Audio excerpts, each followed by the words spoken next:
You went viral there on Tipperary subreddits, Arthur, was it 2 months ago? I think viral is a stretch. Yeah, you know what I mean. What counts for viral on the subreddits is... No, thrilled for them. If you could pick any moment in history for a nuclear bomb to arrive and wipe us all off the face of the planet, would it be just this weekend in advance of the hurling semi-final, so you're like, you don't actually ever have to find out what happens? No, I'm fine with it. Like, it's not just making a difference to me. I'm looking forward to it. Power rank your distaste for the remaining teams. Who's the chief oppressor of your woes? No, I've no interest in seeing Cork win. Right, good, yeah. Too many. After that, how do you pick between Tipperary and Kilkenny? I've no problem with Kilkenny, funnily enough. Okay. Yeah, no problem with them. So it goes Cork, Tip, Kilkenny, Dublin. Or would you be disgusted if Dublin were to win the All-Ireland? That's a great question. I haven't thought about that part. As long as it's if it was Kilkenny or Dublin, that's fine. That's fine. That's no problem. That's only my own personal preference. Colm, how are you? I'm well, Jerry. Well, how do you feel about this anti-Cork bias? Well, I'm come to expect it, and it's very sad. I, for one, would hate if the other three counties won the All-Ireland. Would hate it. Well, at this stage, Cork can't lose it, though. If Cork loses it, it's a disaster. I'm sure there was many people waking up in Limerick yawning on the way to Croke Park. Was just taking it easy, chatting amongst themselves in the first half. Was, well, there's no way we're going to lose this game. It can happen. It can happen. So to keep your eye on the ball in this instance, I don't want to see Kilkenny winning any All-Irelands. 10 years is too short, if anything. So you hate Kilkenny?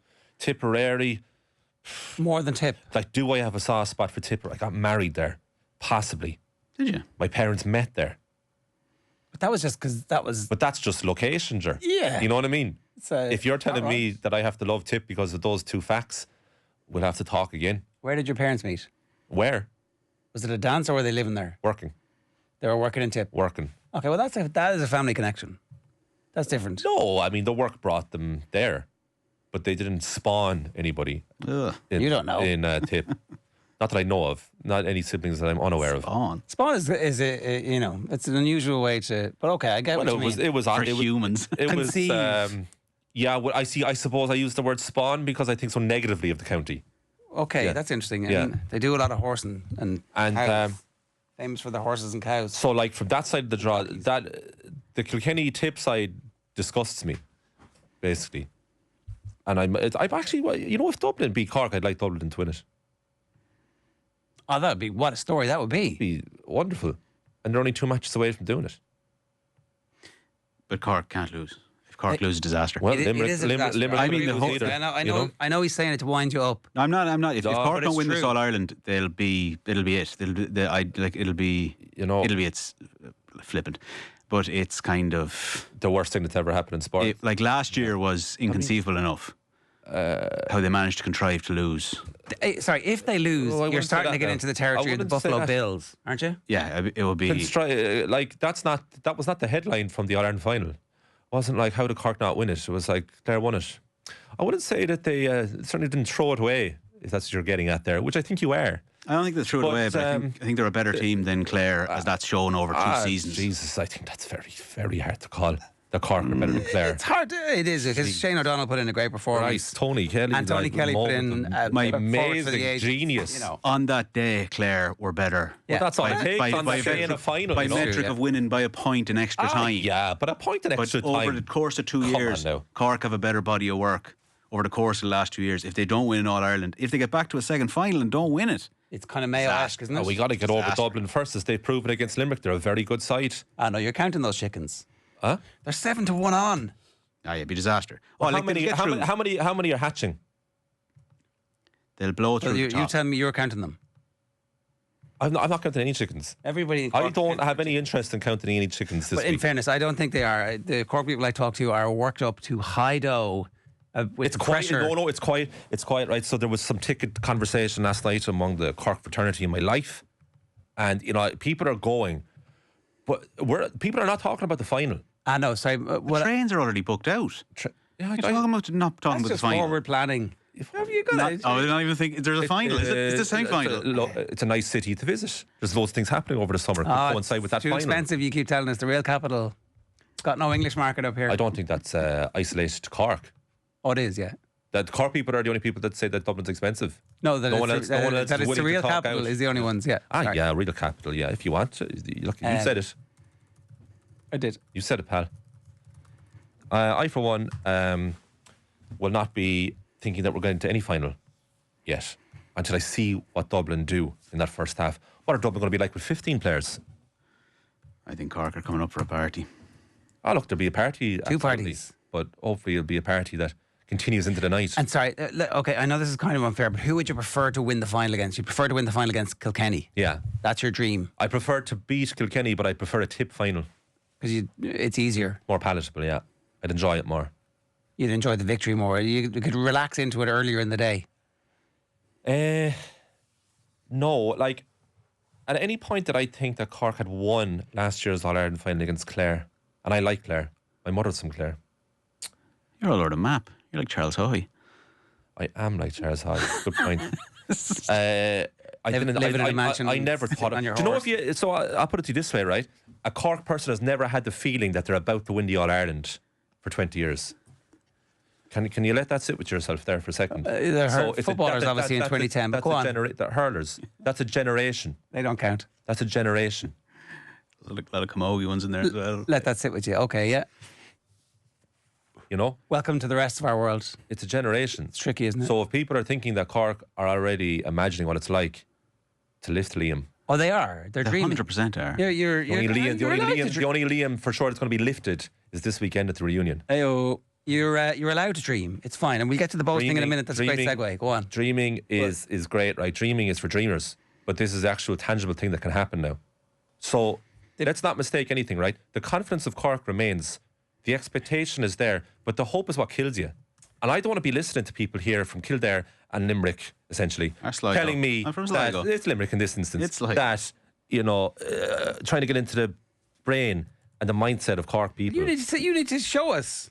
I don't need to show you anything. I need to show you anything. You do. Come I on. don't need to show you anything, right? Share with the class. I personally, Colm, what I is- personally am looking forward to the match. What's happened, Cork? As a general thing. Like, you know the way with Kerry going Flying into... it, European capital culture, You know, 2005. like also Kerry, singing around, Kerry going into that weekend last All-Ireland. weekend. Food and drink options are amazing. But no, seriously, like equivalent now, Kerry, like equivalent history, Cork hurling, more or less. Roughly about the same number of All Irelands, Kerry, but a little bit more, I think.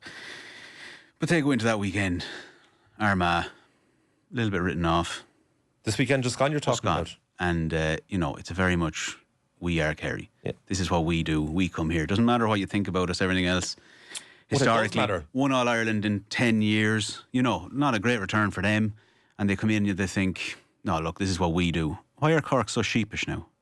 Why not? Well, why so kind of tame about it? I didn't want to interrupt your monologue there. 'cause Cork don't go it to was Croke going Park to smoothly. take part, But do they? Jack O'Connor was very aware of what people said about them. They very much do care about what people say. Oh, sorry, they care, but they don't let it show in their performance or how they build up to it. Why are you so sheepish? Why are Cork so kind of like, oh, look, we're just happy to be here. We're happy to take part. I never said about participation is the key. Winning is the objective.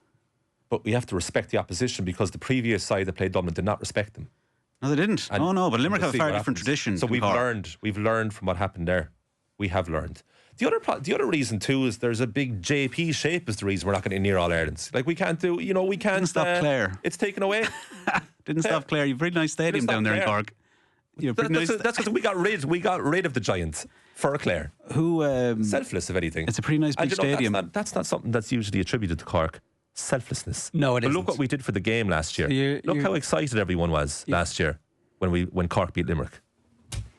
I'm just A interested. giddiness around the country. I'm So interested in the. we slayed the beast, and then as we were on the come down of Mayo the did the same to the Dubs. Yeah, Are you the new Mayo? Is that what you're saying? I think Are so. Clare Tyrone or Tyrone Clare? Are we the new Mayo? Well, obviously not. Clearly not. Why? Are we the new Mayo? Well, I That's don't the know. headline of the- I've had a theme for a few weeks there, and I've been asking the question. And am I getting what I want back? I don't know. The jury's out on that. But who's the best dual county?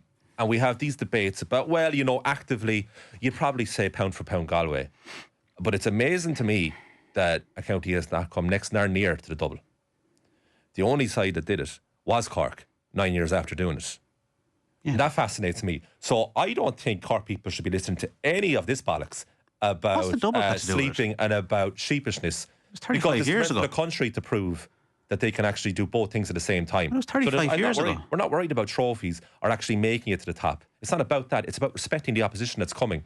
And there's actually, I've a bit of fear about Dublin. It's so anti-Cork. You've got a fear of Dublin. Anti-Cork. It's so un-Cork. Wasn't it Donald Cusack walking around around Thurles? It was a Thurles in Crow Park. 99. We're effing Cork. You know, there was that kind of... Did you not say it was Christy Ring who did that first? Christy Ring did it in the 70s as a selector. But like, Donald Cusack's out there on the pitch saying it. Walking around. I just don't understand this. You're out there on the piss saying this I'm because worried. it's just nonsense. There's It's nonsense not. coming I'm just from this worried. corner of I the don't room. know. Nonsense. I don't know what's happened to you. Nonsense. Okay. Used to be a county. We're not just the county. We are the county. We're the country. You're not And we'll really, prove it when it comes to it. Oh, so but this idea here of Cork throwing away last year's Ireland, that sits with me very poorly, actually. You had about a 6 or 7 point lead at one stage. Very poorly. This is a really good Clare side. There was nothing between those two sides. Nothing. And I'll be saying that to you on my deathbed. Well, there was something between you. Clare bet you. So it's not, there was something between you. Clare are brilliant team. Nothing. There was nothing between us. And I won't have anything What was to the say point? about that. There was certainly nobody walking away saying we threw that away. That's untrue. You definitely were That is 5, 6 untrue. points ahead in the first half. That is untrue. I don't know. It's interesting. I do think there'll be a big inquest if they were not to win the All-Ireland again. Because it's, again, all those lads are getting a year older. In all seriousness, like, I don't think you can afford not to do it. You have to do it this year. I think that is personally untrue, but it's your opinion. Well, look, I mean, the thing is they'll be back next year irrespective of what happens because the world will keep turning. And the world having no alternative, the sun having no alternative shot and nothing new. There will be a Munster Hurling Championship next year. Cork will show up and partake. Cork just won Munster. Cork just won the league. Cork are flying it. Will they be the reigning champions? We the don't reigning need All to Ireland prove anything champions? to this. You do. You need to win All Ireland. No, and it's serious. But I do think they have to win it. Cork haven't beaten Clare in the championship for years. In the comments here. All right. Listen, What's the point? we're challengers. We've the ability to win it. Let's see what happens. I know you're raging Everyone hot is very favourites. excited. And raging hot favourites, of course. Raging hot favourites is important. And look, I guess that's the... Very Irish of you both, actually, isn't it? It's like, I wonder how we can do down this side who are the favourites. How can they blow it? What we want you to do is blow it for the sake of everything. I know you're both looking away. You don't even want to know. No, you don't even want to know, as I say it back to you. I'm listening to you. I am listening to you. I don't understand. There's a psychic energy that exists between absolute confidence that you're going to do this and terror of not doing it. And that's where you exhibit. That's where you exist at the moment. Yeah. And it's really interesting. How you pitch that right this week is going to be difficult. And even not really this week because they're 7-1 on. So they're not going to lose, right? But how you treat this and almost irrespective of what happens, unless the typical County game is an absolute cracker and the winners come through after extra time, battle hard, and everyone's like, wow, that was an incredible performance. There's no way that Cork aren't going to be favourites in the final as well. So you've got 4 weeks here of like everybody slapping them on the back, telling you you're great lads. Oh, I can't believe you're finally going to do it. You're just going to collect it. And that is difficult for Pat Ryan and the leaders of the team to deal with. And I'm genuinely interested in how they deal with that. Are you? Yeah, I am. Of course, what else are you interested in? Like, it's so hard to kind of, it's the reality of it. Like, they'll be the favourites going into the All-Ireland final. If they don't win it, it will be seen as an opportunity lost. Why? Are you? Yeah. But it will be seen as... Opportunity lost. Every final that's lost is an opportunity lost. But not every team is a favourite going into a final. Many favourites have lost finals. More Many often than not, they favourites. don't. More often than not, they don't get the statistics out. Well, it's just common logic. Like, it's not... I think many. Who were the favourites last year for that All Ireland final? I'd say it was probably 50-50. I don't remember. Cork probably marginally. Remember exactly what the odds were? No, because it was so tight. Anyway, okay. What do you want to talk about here? Because there's that she loves Cork. He's rattled now. Cork. Ger Brennan has stepped down. No, I'm angry on behalf of my county, actually. Well, good. I'm angry. interested. I'm angry at it. You need a bit of that. I'm angry. There's loads of it, don't worry. There's loads of that simmering tension. There is. It's ready to explode. It is, Tired of the timidity. I'm very annoyed at this. Very annoyed. This has got me now. Well, can you explain to us? I don't know why. I just feel so angry all of a sudden. It's really got me. I think the part that got me there was the look in your eye when you told me that Cork blew it last year in the All-Ireland final. I never said they blew And I'm it. all for conversation and bonhomie and camaraderie and all that. But that's just really, it's just thrown me now. I don't think they blew I think it. I'll be off now for the whole show. But they did have... And I had a great theory about Wimbledon. they had a good lead last year. Lead They let it useless slip. now. We'll get your theory. Let it slip. Don't worry. They didn't let it slip. They didn't let that slip. That was a beautiful defeat. That was an amazing match.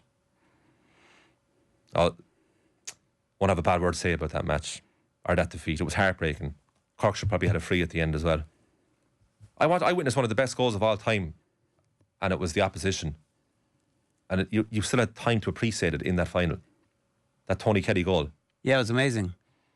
Not sure you were supposed to appreciate it though. Yeah. Maybe after the game you can go. Anyway, look. You can appreciate it. We'll talk more hurling. Judging what people enjoy.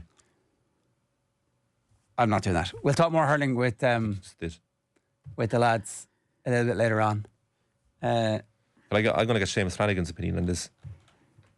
And Taggy's, and Morris, and Rachel. Well, we know what Rachel's going to say. I wouldn't mind putting my racket away if God let me win today. Do you know who said that? Goran Ivanisevic, the morning of the 2001 Wimbledon final. And it's a quote that goes round my head every 3 or 4 days. I just say it to myself every so often. Do you have a sporting quote that you like? There are many kings in this world. There's only one God. I am Romario. I am God. Did he actually say that? Or was that the good people at Nike that said it for him? It was a TV documentary. All right. Arthur, do you like a sporting quote? No, I have to think about it. I don't have one to hand. He could have had an anti-Cork one there. No, I don't. It would have been beautiful. I don't have it to hand. I don't have any. I don't. I don't think you're not a Cork guy. I loved that Cork team in the noughties. You know what you loved? What did I love? David Brady. Do you remember after? Oh, I've been a loser all my life. You loved that one. That was incredibly well pitched. I don't know how he had the wherewithal to do that. It wasn't so much the wording; it was the tone and delivery. Everything about it. Obviously, Kieran Donaghy to camera was amazing. What do you think of that, Joe Bradley? But if you read it on paper, nothing special. The delivery was the thing. Arthur's put in an early reducer and rattle column. Says Harburn 6. Cork aren't good doing the Yera thing, as they will be insufferable when they eventually do win. I think that's the other side. The level of fear that Cork fear. I'll be happy. I'll be happy if win. Let me finish. I won't be coming in. I won't be coming in doing what's happened this morning. The level of fear that Cork feel as rampant favourites for the All-Ireland final at this stage, which they haven't even qualified for, is the same level of fear that the rest of us have about how insufferable they're going to be when they win. And my Cork friends are telling me that they're going to be insufferable when they win. They're like, when we win this, oh my God, I'm going to be... You won't hear me shut up about this for the year. See, boys, that's what I'm worried about. What you don't, unfortunately, neither of you understand is really the psyche of Cork people, and I can't really explain it to you. Oh, because we're outsiders. Yeah, you are outsider, and you fundamentally you're just not quite. You don't get it, but that's fine. That's cool. I'll tell you. Right? Sorry, it's not a confidence issue. That's never a problem. There's never a problem. But there's the trepidation about not winning it this year is clearly apparent, but it doesn't mean that there's yearing happening. It means that, this Dublin side is genuinely very dangerous. And if it's Kilkenny or Tip in the final, if Cork beat Dublin, that's going to be a huge match. So there's no celebration happening because either way, there's going to be at least one extremely difficult game, and possibly, and maybe even probably two. And that's all this is like. It's not a confidence thing. Okay. It's a fear of not achieving what they should achieve. To win the league, provincial, and All Ireland in 1 year, they're in an amazing shape to be able to do that. It's right there for them. It's right there. But let's not be mistaken. This is not a confidence thing. And we will very much take note of what the rest of the country is saying to us beforehand. It will all be remembered. All of it. Oh, yeah, of course. You never forget things. Lads, have a clear the air punch up on air. Ratings go through the roof for tomorrow's show. You all sitting there with your sunglasses on. And then 2 more about this before we let you get onto your quotes thing, which is obviously very good. If Cork can't win this year, we can just throw them in the Mayo bracket. A point we're kind of. But that's not true because Mayo don't win. Mayo don't win in your lifetime even. What will they say about hurling if no Munster team make the final? Well, wouldn't that be delicious? What would they say about the lapse of honour that we would do if that happened. But obviously, it's not going to happen. What are the odds of Dublin Kilkenny in the final? Well, you obviously have to multiply the. Yeah, do it for me there. 50 odd. Higher level of maths. 50 odd to 1. Exactly. And it's really much more than that, right? When's the last time an All-Leinster final happened? Sorry, it's not nowhere near 50 to 1. It's probably 10 to 1 or 12 to 1. Happened in our lifetime, is it? Oh, it has. Sorry, 2015. And the last one for now. Not too bad. The last time they won it. Colm is a ringer for Brian O'Bugly. Spelled wrong. You did spell it wrong there, Pete Hennessy. But this was not true until obviously Brian tuned in and started to grow his beard and was like, I want to look like that fella. Good for Brian. Good for Brian. It's worked for him. But it is true now. Yeah, I get that a lot. He was playing well. Yeah, it's good. Yeah, wouldn't mind it. Wouldn't mind playing like him. You can look like me. I can play like him. We're all winners. Okay, go on. Sorry. Your favourite quote? Goran Ivanisevic, the morning of Wimbledon final. I loved it. Wouldn't mind putting my racket away if God let me win today. And he did. Of course, Goran's a coach now to Stefanos Tsitsipas, who was one of many names to be eliminated from Wimbledon already.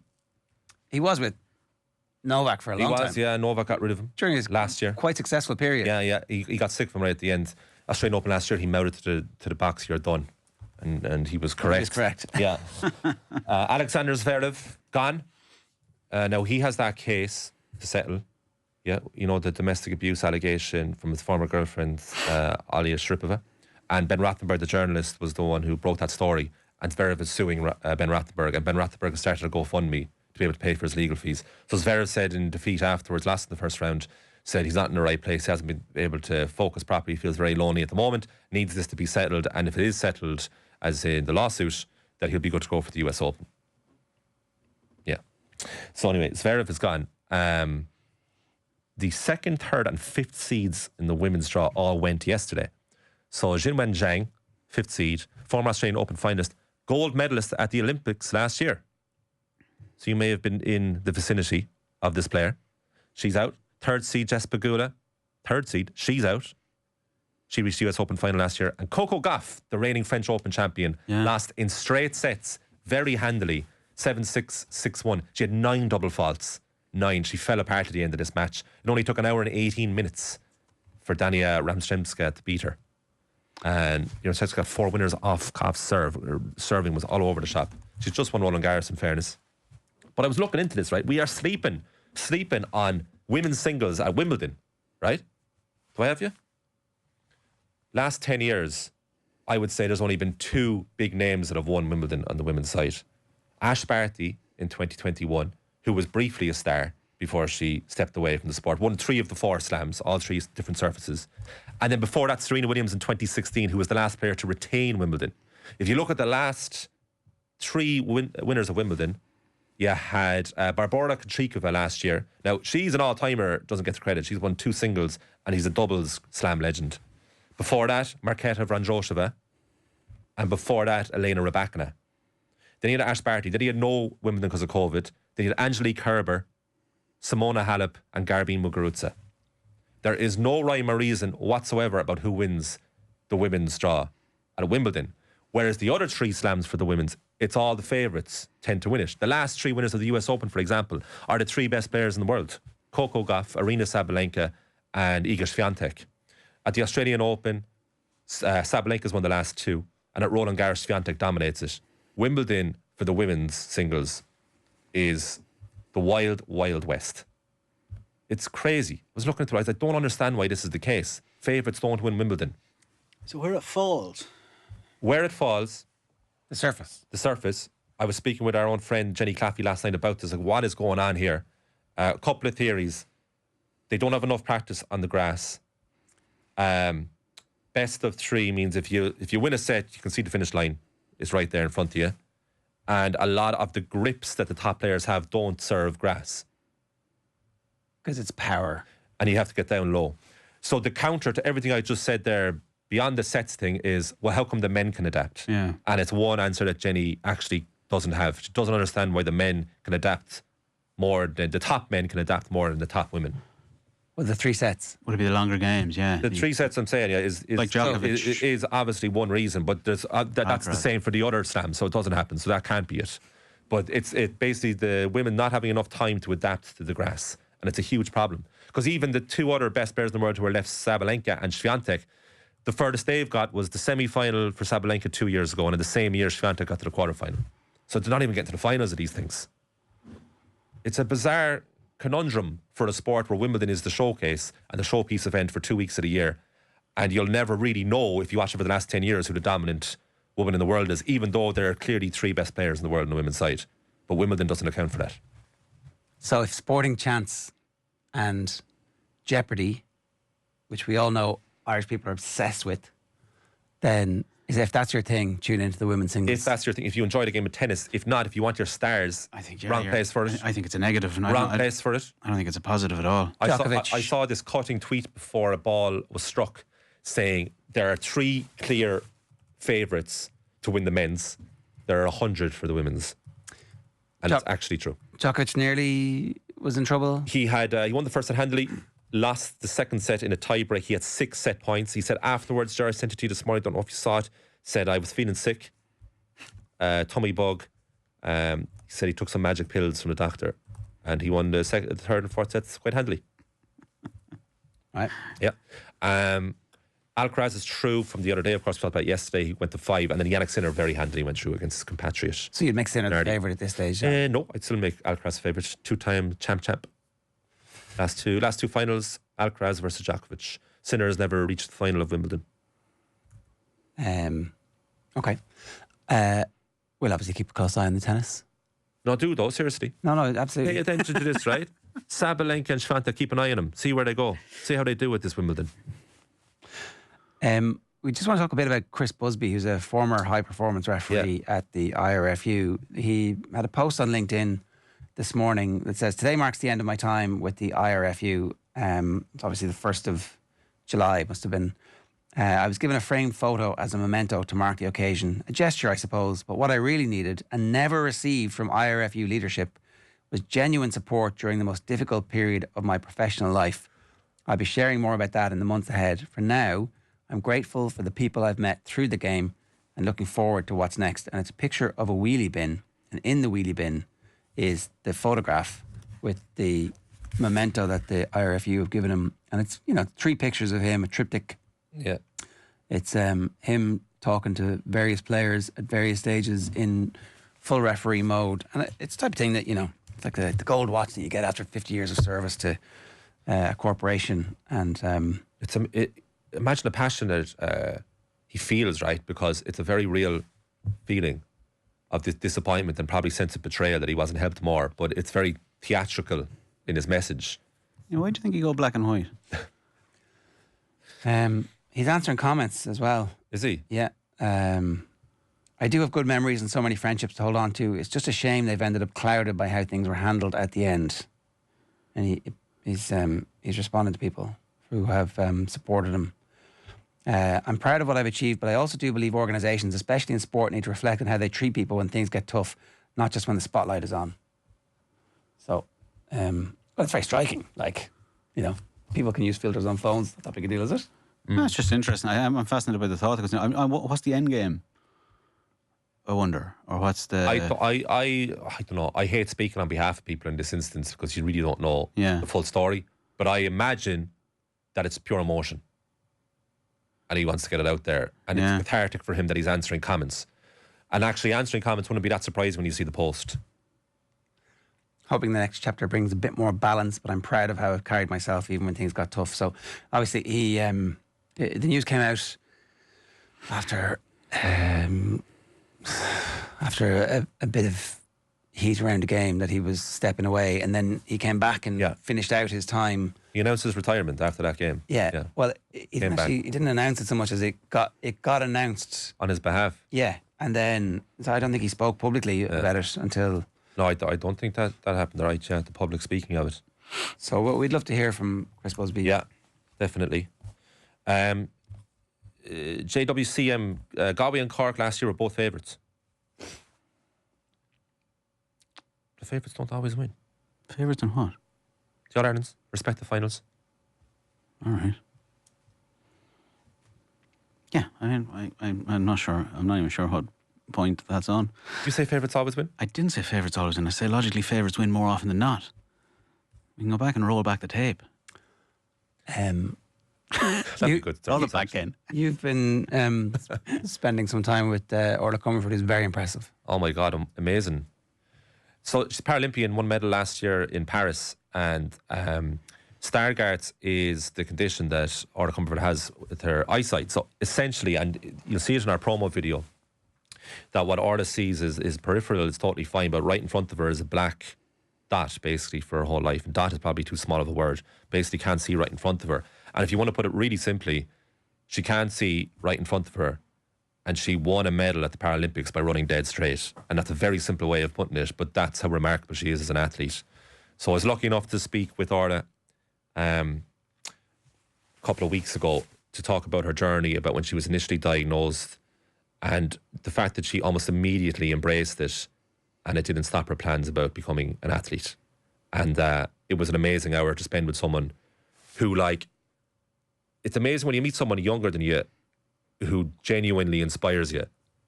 And I don't say that lightly, in terms of she has wisdom way beyond her years because she's had to. But her lust for life is like, it's so infectious.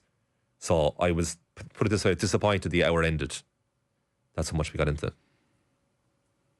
My eyesight is definitely like much worse now than it would have been when I was diagnosed initially. So like my eyesight is always deteriorating. There's an element of like, well, I don't know what vision I'm going to have tomorrow or next year or whatever. So why not take advantage of what I have now? This is just part and parcel of life for me. Well, like my eyesight just gets worse. I can't do anything about that. My eyesight has helped inform how I deal with kind of challenges in athletics. The better I can fill my life with things that are meaningful for me, the less I'm concentrating or thinking about what I may or may not be able to do in the future. I had my summer holidays, no problem. Like we go up to Donegal every summer, so like there's no TVs, no screens, anything up there. We'd just be on the beach every day or on the bikes, running around the place. So I had a fairly carefree summer. There was no real like signs or anything, and I went back to school then in 5th class, and day one, couldn't read my books and I couldn't read the teacher's handwriting. And I was like, that's so weird. We had a new teacher. I remember saying to one of the lads, like, oh, it's crazy. His writing is so small. And they're like, no, it's not. I was like, oh, okay, I can't see that. But again, like no real alarm bells. Like my mom wears glasses. So I was like, oh, I probably need glasses or something. So went home, told her, went about kind of finding out, you know, the first person we went to was like, I don't know if there's anything wrong with her eyesight. Like maybe she's pretending because she wants like a trendy pair of glasses or something. And my parents were like, she's not that kind of kid. So they were like, no, okay, they took it seriously and they took me to someone else. And then basically we found out that I had Stargardt's, which is basically a degenerative condition. So it means that you lose eyesight over time. So I had lived 11 years with no kind of deterioration. And then obviously over that summer, there'd been a significant deterioration in quite a small time period, but I just hadn't noticed it, maybe because the things where I would notice it weren't present, you know? For us, that was devastating. You know, she wanted to know, well, what's it going to be like? Our very first question was, will the world go black? No, it won't go black. In your case, it won't go black. But because what happens in Orla's, she's lost the center of her field of vision, so she will always have peripheral vision. We learned at an early stage that crossing the road was not actually a big issue for her because she could see on the right and she could see on the left. The center, she was more likely to walk into something in front of her than she was in something on either side, you know? What she would find difficult is someone maybe across the road say, hi, Orla, and she'll go, hi. Even when she was younger and she'd say, who's that? She wouldn't have a clue. Wouldn't have a clue unless she recognised their voice. For me, the dramatic change was I had large print books in school and a laptop, and I was like, oh, this is the worst. Like, I'm going to stick out like a sore thumb. Like, people are going to think this or that of me or whatever. And like, I think about it now as like, it's almost like a bit funny. I was like thinking about these like really stupid kind of trivial things that were like hugely important as an 11-year-old. But like my parents were like, what's her life gonna look like? Like, what jobs can she have? Can she be independent? You know, all this stuff. Like, I think for them, it was actually a far more traumatizing time period than it was for me, to be honest. I think it then became maybe more of a realization for me as I got older and as I started to realize, okay, well, all my friends are learning to drive and I can't learn to drive. And then in school, when the careers teacher is asking you, like, what do you want to do? And you start to maybe assess, like, oh, I actually might not be able to do that and stuff like that. So that maybe the realizations for me came a little bit later, whereas my parents dealt with all of that in the one moment as I was diagnosed. So I actually always think about that time as being kind of way worse for them than for me. So that is episode 3 of season 2 of Inner Drive, which is just producing some incredible content at the moment, and there's more incredible stuff to come, but that's well worth 45-50 minutes of your time. Genuinely, if you have no interest in athletics or sport alone, there's still something in that for you. It's a life piece, I would say, more than sport. Inner Drive on Off the Ball is brought to you by Allianz. proud sponsors of Paralympics Ireland. #StopTheDrop.